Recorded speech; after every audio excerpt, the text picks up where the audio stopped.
Hey guys, so it is the first day of VidCon, and right now I'm going to surprise my good friend Tyler Oakley with breakfast because he needs to kick things off right? Okay, well let's do this.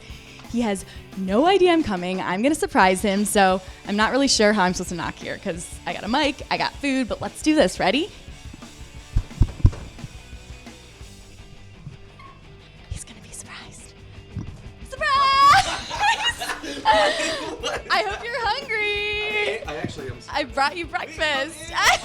Lovely. Yay! Wait, did you know I didn't eat breakfast? Yes, hey, come on. Oh my god. I'm here to save the day.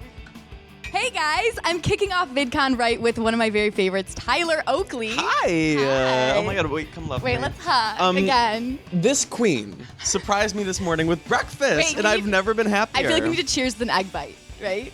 Cheers. And bacon. Wait, do you eat meat? Yeah, duh. Okay, good. Cheers. Come on. Bye. Delicious. So good. Now we're ready. Hey, welcome to VidCon. Thank you. So this, you've done VidCon so many times, and I have gone to every VidCon except one. Okay. So I'm sad that I didn't make that one. Was it the first one, or was it? No, it was like some random one, I think in 2010 or something. Okay. Or 2011. How do you mentally prepare for something like this? Because I feel like people maybe don't realize how intense it is in a good way. But It's how a do lot. you prepare? It's Yeah. a lot. For a lot of people, it feels like the last chance and the only chance they'll get. And so you don't want to disappoint people, but you also have to take care of yourself. And especially nowadays, with meetups and signings and main stage performances and rehearsals, it's like I am on a very schedule. Yeah. Whereas the first VidCon I went to, I just went and I waited in lines to meet people and I just hoped for the best. Yeah. And so I get both sides of it. To prepare today, it's kind of crazy because Corey and I were just on tour and I love that you can say that. I was just on tour. Well, yeah, and then I haven't even had a chance to even prepare for VidCon. And then yesterday, or no, not yesterday, 2 days ago, whenever I got back in LA, I was like, wait, VidCon's this week. Yeah. I haven't even processed it. So there's a million things going on, but I'm here, I'm ready, Yeah. and I'm just not gonna get daunted by it. Is there a lesson you've learned over the years that coming into this year, you're like, I'm a pro, I'm not going to do this. The or I'm gonna lesson do I've this. learned is to take care of me. Yay. Because if I'm happy, I think people, will get that same vibe from me. And even if I can't please everyone, at least I will try my darndest. Yep, and kick things off with a good breakfast. Yeah, oh my God. I mean, one more bite. Pause in the play. Is this butter? Yep, sure is. It's a little melted. Okay, that's But great. That's what I like. so one thing I'm really excited to talk to you about is Binge. Yeah. Any chance I get to promo? Yeah. I got a book coming out, and I'm debuting the cover today at VidCon. Ooh, can you show me? Do you want to see it? Yes. I'm Wait, so should nervous. Should I close my eyes? Wait, first off, is this your first physical copy? This is the real book is not in here. It's just Okay. just the cover. Okay. fake A faux version. book. And I opened it, and it's some hard-hitting book about politics or something. I was like, that's Like, not my book. okay, but wait, here's my book. Are you ready? Wait, ready, set. It's not that exciting. Go. Well, it's exciting to me. I love it. Thank you. Oh my gosh. So that's- Tyler. and that's me. So proud. And that's me right there. Oh, the mustache. I love it. Come on. But yeah, it's awesome. It's called Binge. It's a collection of stories So that good. I've never told in videos. It's basically, it's not like a draw my life type of book where it's from start to finish. It's more here are some things that I never felt comfortable telling you, Huh. whether it's happy or sad or embarrassing or scary or whatever. This is the truth of my life, and enjoy. It's you're already so vulnerable. So this is even on a whole other Right, but, level, would you say? Yeah, it's this. I'm nervous for my mom to read it. I'm nervous for my best friends to read it. Did you tell your mom that, Jackie? Oh God, yeah, she's nervous. She should be nervous. But I'm mostly excited for just my That's cool. people to read it because I feel like they got me to this point. And so it's more of a gift to them and a gift to I think new people hopefully that might want to know more. But you don't need to have seen any videos to get Binge. Okay. You know what I mean? So anybody can pick it up off the shelf and get it. Why Binge is the title of the book. So binge to me has always had a connotation. The word itself has always had a negative connotation of oh, you binge on drugs or food or something where you're binge watching TV and you're being lazy. There's a negative connotation with it, I think. And I think life has so much to offer that you can binge on that's good.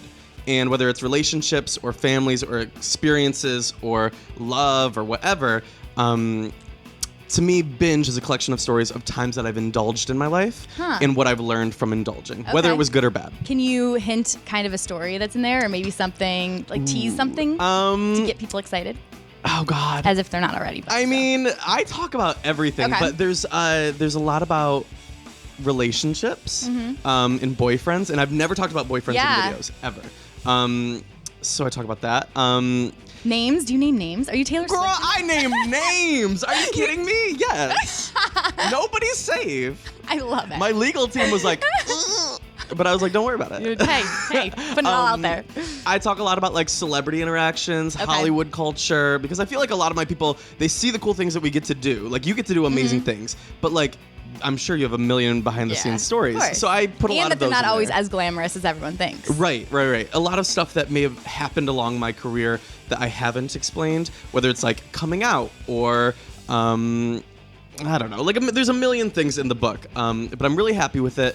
I feel like I'm just really nervous for people to read it, but I'm excited for people to read it. But it's like the thing I've worked on for the longest in my life. Like I've never worked this hard or this long on something. So I'm just excited. I'm excited for you. Only and I'm really proud. I think October, 3 months? right? Yeah, October. Do you have a date yet? October 20th. October 20th. It's Get excited. coming. Yes. But you can pre-order it now. Yeah, TylerOakleyBook.com. The thing I think is really cool is you talked about how you were offered a book deal in 2012, but you turned it down, and I think that's a really cool lesson. I mean, to me, it was like nobody should be doing stuff just because they can, and that's not just YouTubers. That's not just it's anybody. Like you should really evaluate. Like, do you really want to do this, or is this something you're just doing because you can? I don't know. Like, I think there's such an industry behind books where it's like there's a community and there's people that aspire to do it and have aspired to do it for decades of their life, and they've worked for this, and it's a dream of theirs, and I really wanted to respect that. And so when I was offered a book deal, I was like, this feels not right for me right now. If I want to ever write a book, it needs to come from a place of I have a genuine interest, and I've had that genuine interest, and I've tried it, and it's something that I think is worthy of putting in a book. Was there a certain point when writing this book that you felt like it came together, whether you're like on an airplane writing a certain story about like college, or I just wonder if there's like a moment for you that stands out? The longest chapter in the book was the easiest / hardest to write, because it was like I felt like it was a story that I've always wanted to tell. Hardest because it went places that were really not happy, and it went places that were really happy, but it was like the full gamut of me as a human outside of YouTube that nobody's ever seen. So when I finished that chapter, I was like, I feel like a writer. Like I feel like this is something worthy of people buying and reading and hopefully enjoying. So exciting. Yeah, that was the moment where I was like, I feel like this is worth doing. Yay. Yeah. I'm so excited for you with that. Another thing that I am always so proud of you is this year was the second year that you raised over $500,000 for Trevor Project. Yeah. And I think that for you using your platform and really giving back is so awesome. To me, don't mind me. To me, Trevor Project has always been super important, obviously, because it's like saving lives. But the coolest thing about my birthday campaign is that it was people at home sending in $5, $10, whatever, and just giving what they can and wanting to save the world and change the world. And I always see people, like adults, not every adult, sorry, having a stereotype about kids that they don't care, or that they don't want to make an impact, or that they don't care about the people around them, or don't, any of these negative things. But like to see that campaign be successful, I was like, these are children that want to save the world and change the world and care about each other. And it's a direct response to people saying that they don't care, that this generation doesn't care about anything. I'm like, girl, get with the times. My people care. Gay marriage has been legalized in 50 states. I want to know your reaction. Oh my God. And did you celebrate? I was in San Francisco for tour the day it happened. Okay. So the best place in the world to be for the best day in the world. I was with my friends. I just had a tour stop, and I woke up that morning and I checked my Twitter, and it was like replies of everyone saying, you need to tweet something about it. And then I just was like, I mean, it was the greatest day because I was so happy. I was in my favorite city, which is also the gayest city. And I went to the park with some friends from high school and college, and I got to spend that day, not just with fans the night before, the people that made my life what it is, but like the people who made me who I am, like my high school friends, my college friends, and my San Francisco friends. So it was like a perfect 24 hours. That's awesome. Yeah, it was ideal. Where were you? Where was I? I actually saw it in the morning on Good Morning America when I was getting ready for work. Oh my God. And so it was like breaking news interruptions. I was like, oh wait, what? I gotta pay attention to this. I lived for it. And I was so happy that I saw it as it broke. Right. It was one of those days where like bigots must be so pissed. And I'm like cheersing. I'm like, later. I want a tour update because you're headed to Australia soon. I am. And Yeah. what else can you tell us? Where else are you heading? Can you? We only have 5 more tour stops. Okay. So we just did 25. Okay. In the U.S., Canada, Europe, and now we have 5 left in Australia. There's a million people there that I want to meet. I've only gone to Sydney as far as meet and greets go, and that was, I think, 3 years ago or something. And so I really am ready to like meet all my people over there, because the tour has always been like a gift to the viewers that make my life possible. Because in my mind, I grew up in Michigan, and hey, holla, and there was no convention coming to Michigan. No. You know. I think about Anaheim having VidCon, or London having Summer in the City, or Florida having Playlist Live. There are so many people all around the world. YouTube is global. And so for me to take the tour internationally was so important, because I know that they exist. And when I was growing up, my parents were not about to fly me out to wherever. So I want to meet those people. I want to come to their hometowns. So I want to have that experience with them. Because the best thing about the tour is it just feels like a hangout session. Yeah. It feels like I'm like literally just chatting with everyone in the audience. And like that's what I want. That's the vibe I want. And that's like what I want to give my people. Well, you've been to so many places. Where's somewhere you haven't gone yet? I want to go to Germany someday. Okay. I want to go. I've always wanted to do like a full Canada, because I've only That's gone to cool. Vancouver. And everyone in Toronto's like, I want to go. I mean, all around Europe, Yeah. truly. I really think I might go to Japan this year for something. That would be cool. But yeah, the thing is, like, I think about like Lily, Superwoman. She just did like a sold out tour in India, and I'm like, okay, these people that watch all of our videos, they're everywhere, and I want to go see them. I love that. I want to hang out. And you are actually hosting here at VidCon John Green's Night on the Towns. That's what it's called, correct? Yes. Okay, so for Paper Towns, which is really exciting. Yeah. And I love you and John have such a fun relationship. You've known him since day one. Yeah, we've known each other for years and years and years and years. The first time I met John was at VidCon, I think. He was very drunk. Perfect. But God bless him, because you know what? He's an adult and he's allowed to be. And it was your bonding moment, It was probably. the end of VidCon, yeah. And he comes up to me and he's like, Tyler, isn't my wife beautiful? Oh, I was like, that's so girl, cute. yes. Since then, John and I have had a good relationship. And he's been a really great guy that I've asked advice from, and asked career advice from, and personal life advice from. And yeah, I'm so proud of him, especially with everything that he does and the million things that he juggles. I'm like, I'm so impressed. Not just by John, though. It's like everyone I see at VidCon, it's like a parade of all my friends killing it. And I'm just like, I'm so happy. Yeah. Is there anything specifically you can share that John kind of taught you, or maybe advice he gave you at all? I would say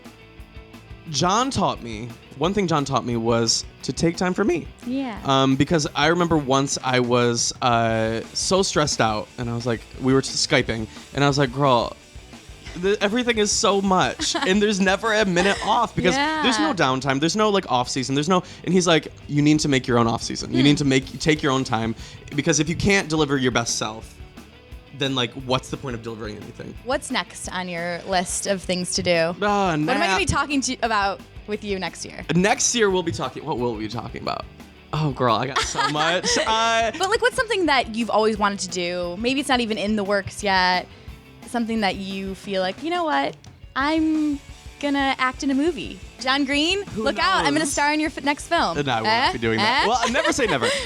Because I've always said like, oh, I would never do that, or I would never do this, or whatever.